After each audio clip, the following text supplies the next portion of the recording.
일단 제목이 뭐 지금 거의 대부분 한 절반 정도는 그래도 한 기초교육학부 학생들이기 때문에 듣는 과목들이 뭐 물리, 수학, 또 다른 이제 교양들, 또 그다음 화학이라든가 뭐 아마 그런 것도 듣는 것 같은데, 네, 그래서 거의 F는 MA라는 거는 뭐 거의 우리가 좀 많이 들어봤던 것일 테고, 기계과에서 거의 뭐 물론 물리학과도 마찬가지긴 하지만 기계공학과에서 거의 많이 쓰는 수식이죠. F는 MA라는 뭐 어떻게 보면 거의 대부분이 다 저거에서 시작을 하는 것 같아요.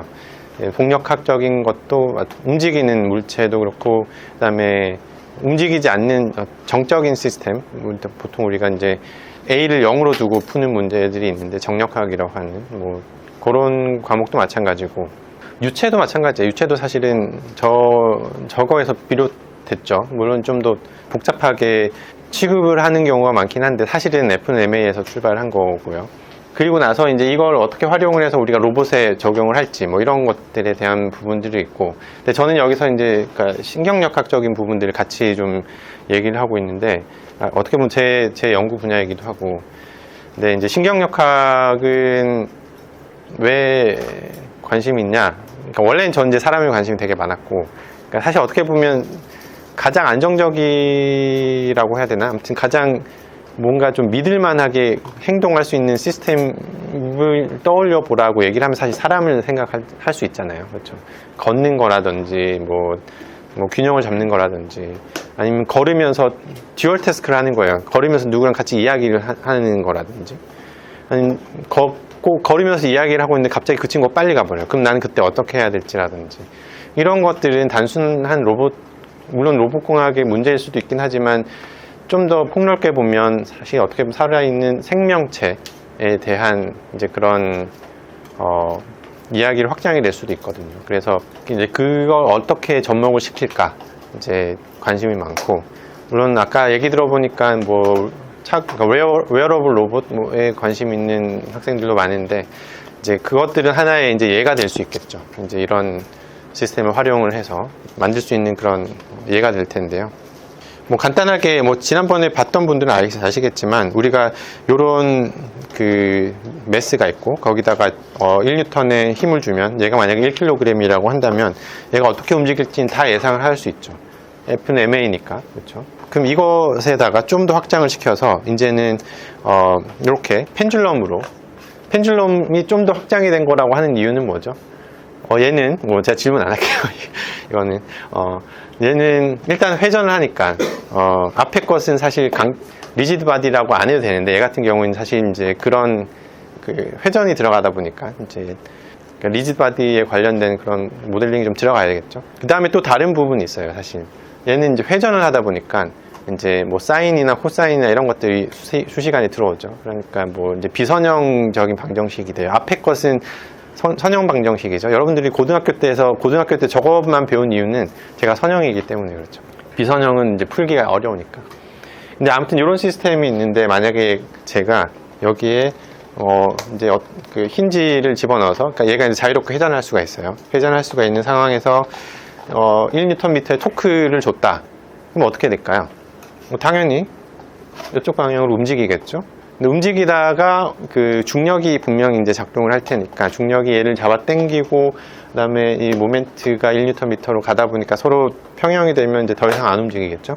물론 살짝 왔다 갔다 하겠죠. 왜냐면 그러니까 이제 가속도라는 게 있으니까, 관성 때문에. 그래서 뭐 이렇게 움직일 거다라고 하는 거죠. 자, 그러면 이제 이것은 우리가 이제 잘 이해하는 부분이고 어렵지 않은 부분이에요. 근데 이것을 이제 좀 더 복잡한 로봇 시스템에다 적용을 할 수 있을까? 사실은 별거 아니에요. 그냥 이거 여러 개를 붙여놓은 로봇이 되는 거죠. 뭐 예를 들어서 뭐 로봇같이 생겼죠. 로봇이에요. 물론 이제 우리가 단순하게 모델링을 했기 때문에 이렇게 간단한 건데, 물론 복잡하게 생겨 있는 이제 그런 시스템인데 거기에 이제 뼈대만 이렇게 추려낸 거라고 보면 될 것 같아요. 그거를 각 뼈대들을 결국 이런 하나의 아까 봤던 그 단순한 거라고 보시면 됩니다. 그것들이 이렇게 막 연결이 되어 있는 거죠. 물론 연결이 되어 있기 때문에 상호작용들이 있죠. 힘도 서로 있고, 그 다음에 바닥에 이쪽 힘이 갑자기 들어오게 되면 이 힘이 다 전달이 될 거 아니에요. 그렇죠? 그래서 그런 것들이 복잡해 보이긴 하지만 사실 뜯어보면 그냥 이거 하나를 여러 개를 적용을 한 거예요. 그렇기 때문에 사실 그렇게 어렵지도 않습니다. 물론 수식이 복잡해지긴 해요. 그 원리는 간단한데 수식은 복잡해지죠. 그래서 이제 그건 이제 손으로 못하는 경우가 많다 보니까 컴퓨터의 도움을 받는 거지만 그 아이디어는 되게 단순하죠. 그래서 뭐 예를 들어서 그때 아마 제가 동영상을 플레이를 했던 것 같은데 이건 제가 예전에 있던 학교에서 제 학생이랑 했던 연구 중에 이거는 아주 단순한 거예요. 이런 2D 모델인데 로봇 모델이죠. 근데 이거를 걷게 만드는 그런 이제 컨트롤 알고리즘을 만드는 건데 그냥 이렇게 보시죠. 그냥 제가 보여드릴게요. 이렇게 보면 그냥 간단한 거예요. 간단한 건데 이걸 풀기 위한, 그러니까 제어를 만들기 위한 여러 과정들이 있어요. 뭐 요즘에는 AI를 많이 쓰니까 AI를 많이 쓰기도 하고 최적화라는 과정들이 이제 많이 들어가게 될 텐데 뭐 최적화가 들어가기도 하고 또는 이제 강화학습이라는 방법들도 있고 그러니까 다양한 방법으로 이제 얘를 움직이게 할 수 있어요. 대신에 뭐 보시면 아시겠지만 지금 나와 있는 로봇들은 되게 사람같이 걷진 않거든요. 보행 자체가. 왜냐면 사람들은 이렇게 이제 되게 멀티 컨택으로 걸어요. 그러니까 우리가 이제 막 앵클을 이렇게 잘 쓰기도 하고 이제 그런 것들이 아직까지는 제대로 안 되기 때문에 이제 뭐 다양한 이유가 있죠. 어렵기 때문에 그렇죠. 또 다른 부분은 그러면 이제 저런 부분을 좀 더 넘어가서 이제 사람한테도 적용할 수가 있습니다. 이건 이제 착용형 로봇인데 보시면 알겠지만 이 학생은 다리가 건강하기 때문에 다리를 없는 것처럼 시뮬레이션 하려다 보니까 이렇게 이제 소켓을 착용을 했는데, 그러니까 실제로 사람이 이제 보행할 때, 그러니까 뭐 특히 이제 절단 환자들이나 아니면 또 착용용 로봇 중에 다른 것 중에 이제 뭐 뇌졸중 환자라든지 또는 척추 손상 환자라든지 그런 분들은 제대로 못 걷잖아요. 그때는 이제 그 착용용 로봇을 입히고 제어를 할 수 있는 뭐 이런 시스템을 얘기하는 거죠. 그래서 일단은 이거는 사실 제가 지금은 시간이 좀 많이 걸려가지고 한 명만 한번 해봅시다. 이거 지난번에 그때 했던 거였거든요. 그 MRE 데이 때. 그래서 그때 힘센 사람 한 명 나오라고 했던 거 기억나세요 혹시? 안 오셨던 분들은 기억이 안 날 텐데 한번 발런티어 하실 분 한 분 나와보세요. 한 명 더.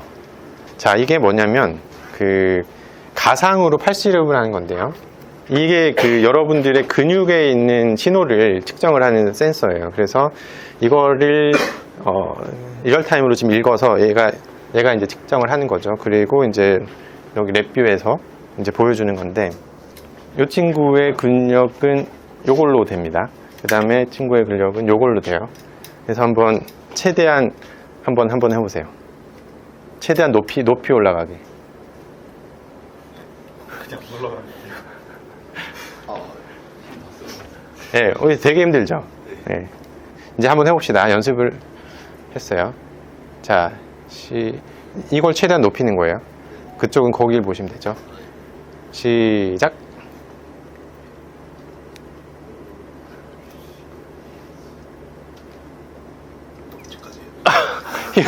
힘들죠? 네. 여기가 좀 더 높이 올라간 것 같긴 한데, 어떻게 생각하세요? 네, 뭐, 요거는 요렇게 그냥 데모를 하고, 예, 고생하신 친구들한테 박수를 한번. 제가 이걸 보여드린 이유가 뭐냐면, 사실 이제, 제가 아까 이제 로봇을 얘기를 하다가 갑자기 이제, 근육 얘기를 했었잖아요. 근육 얘기를 했던 이유가, 보면, 지금, 이건 실제로 사람 실험이에요. 사람 실험을 했는데, 이렇게 보행을 시킨 다음에, 여기 바닥에 보면 요쪽 판에다가, 세 번째 판에다가 저희가 안 보이게 식용유 같은 걸 뿌려놨어요. 기름 같은 걸. 그리고 나서 이제, 사람한테는 그냥 편하게 걸어라. 여기 되게 그냥, 그 마른 땅이니까 그냥 걸으라고 하는 다음에 대신 이제 저희는 속인 거죠. 여기 이제 이렇게 마치 우리 카트라이드 할 때 막 보면은 바나나 이렇게 껍질 올려놓은 것처럼 이렇게 되어 있으니까 미끄러지잖아요. 이렇게 미끄러지면 이제 균형을 잡는단 말이죠. 저희는 이제 갑자기 미끄러졌을 때 균형을 어떻게 잡는지를 보고 싶었던 거예요. 그래서 이제 그렇게 하고 이제 몸에다가 마커를 붙여놓고 여긴 보이지 않지만 저희가 여기다가 다 금방 썼던 센서를 근전도 센서를 다 달아놨어요.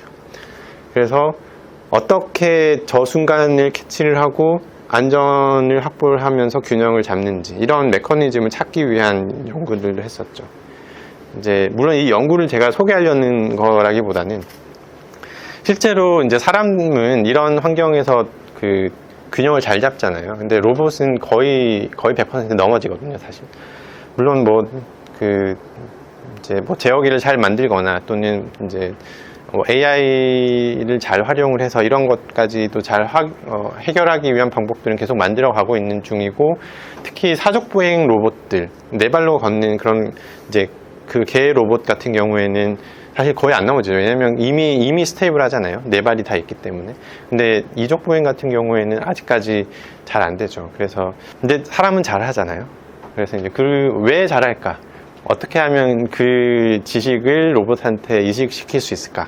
뭐 이런 것들에 대한 연구를 하고 있고, 이제 이거는 실제로 저희가 그 분석한 데이터들이고요. 일단 이미 페이퍼들이 많이 나와 있고, 이제 이거는 사실 제가 재미로 좀 보여드렸던 건데, 사람이 걷는 방법들, 패턴들이 다 다르죠. 그러니까 어떤 목적들이 있어서 다 다를 수도 있고, 근데 그 다음에 사람들이 여기 지금 보면 거의 한 20명 가까이 되는 분들이 앉아 계신데 전부 다 걷는 보행 패턴들이 다 다를걸요.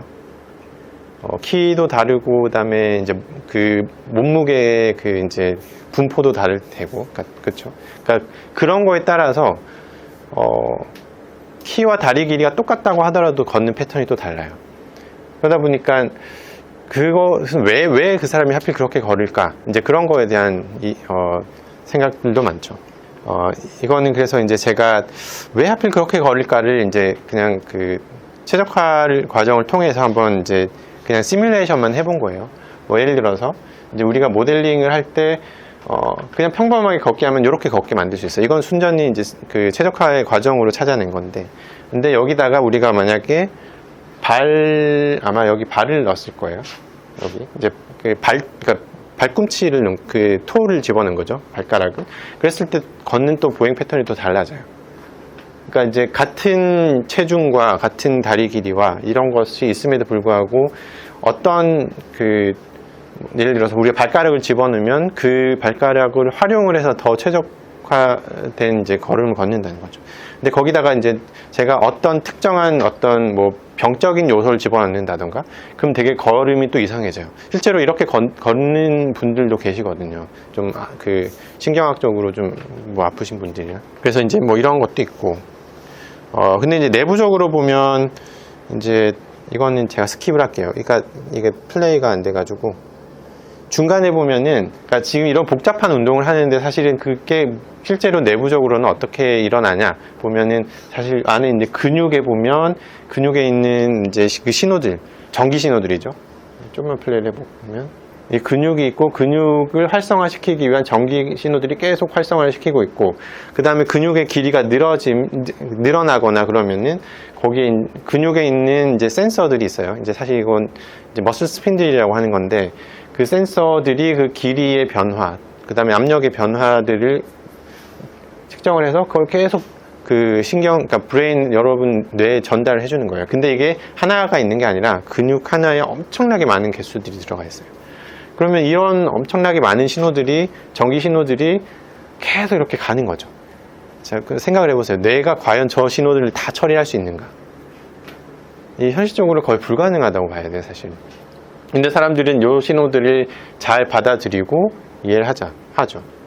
근데 더 신기한 거는요, 잘 보시면 사람은 사실 키가 엄청 크잖아요. 상대적으로 보면 이 신호들이 이렇게 올라가는데 딜레이가 있을까요, 없을까요? 전기 신호가 뇌까지 갔다가 다시 돌아오는데 그 시간의 지연이 있을까요, 없을까요? 상당히 많아요. 보통 한 100ms 이상, 그러니까 0.1초, 0.15초 이상의 시간이 걸리거든요. 근데 그 시간이면 여러분 제어를 못 해요, 거의. 여러분 간단하게 뭐 우산 가지고 이렇게 균형 맞추는 거 해보신 적 있죠? 그거에다가 만약에 우리가 한 0.1초의 딜레이를 주고 나서 제어를 하라 그러면 아마 여러분 거의 대부분 다 못할걸요. 그러니까 근데 그거를 우리가 로봇에다가 이식을 시켜서 하면은 힘들어요. 거의 못한다고 봐야 되는데, 근데 사람은 사실 하잖아요. 여러분들 연습 조금만 하면 사실 돼요. 왜 잘할까? 이제 그런 게 궁금하잖아요, 사실. 그러니까 기존에 있는 방법들은 그걸 아직까지는 잘 못하고 있는데, 근데 사람들은 또 잘 하고 있으니까 그런 것들을 좀 잘 배워서 좀 잘 적용을 해보자. 이제 그런 것들이 어떻게 보면 저희 연구실에서 하고 있는 부분들이고 좀 넘어가고, 그래서 보면 이제 저희 연구실에서는 결국은 요 페이지에서 보듯이 이제 실제로 사람 내에서 일어나는 그런 것들을 좀 모방을 많이 하고 있습니다. 그래서 이제 뭐 피드백이 어떻게 일어나고 있고, 그 다음에 그것들을 우리가 보고, 그 다음에 이제 사실 어떻게 보면 우리가 경험한 것들 있잖아요. 경험한 것들을 어떻게 요 시스템 안에 잘 이렇게 집어넣어서 학습을 하고, 그 다음에 또 이제 사실 사람 같은 경우에는 학습도 하고 행동도 하고 그다음에 상황에 대한 예측도 하고 이런 것들이 동시에 일어나는데, 로봇 같은 경우에는 그게 다 따로따로 일어나고 있거든요. 그래서 그런 거를 전혀 새롭게 접근을 하는 그런 모델링들을 많이 하고 있습니다. 그래서 사람이 하는 것들을, 그 방법들을 로봇에게 많이 좀 이식을 시켜서 기존의 제어랑 추정의 방법이 아닌 좀 사람이 하는 방식들을 로봇에 적용을 시키자라고 하는 것이 실제로 우리 연구실에서 하고 있는 내용들이고, 많은 이제 대학원생들이 좀 하고 있죠. 그리고 관심 있으신 분들은 좀 많이 좀 모셔가지고 배우시고 또 연구를 하시면 또 좋을 것 같습니다. 그래서 이제 결론을 얘기하자면, 물리 F는 ma 이거 가지고 그다음에 이제 로봇 시스템에다가 적용을 하고, 동력학도 이제 배우고 하다 보면 이제 대충 감이 생기거든요. 어떻게 적용할 수 있을지. 근데 거기에다가 이제 제어를 집어넣으면 간단한 시스템 제어를 할 수가 있어요. 근데 생각보다 이게 잘 안 된단 말이죠. 그래서 아주 잘하는 모델인 우리 자신, 사람에서 배운 것들을, 그런 이제 약간 신경역학적인 지식들을 잘 이렇게 로봇에 적용을 해서 기존에 못했던 그런 방법, 그런 로봇 제어나 이런 것들을 좀 사람처럼 할 수 있게끔 이제 하는 그런 연구를 하고 있고, 물론 요즘에 AI랑 이런 쪽 많이 발전이 일어나서 그런 것들을 또 적당히 잘 접목하는 것도 되게 중요할 것 같습니다. 물론 이제 AI는 데이터가 많이 중요하긴 한데, 저희는 이제 그 데이터뿐만 아니라 실제로 사람의 이제 신경역학적인 그런 부분들을 같이 접목을 하는 그런 것들이 결국 성능을 더 높이지 않을까라고 생각을 하고 있습니다. 그래서 일단은 뭐 저희 연구는 이렇게 좀 얘기를 하고 자유롭게 질문을 하시죠.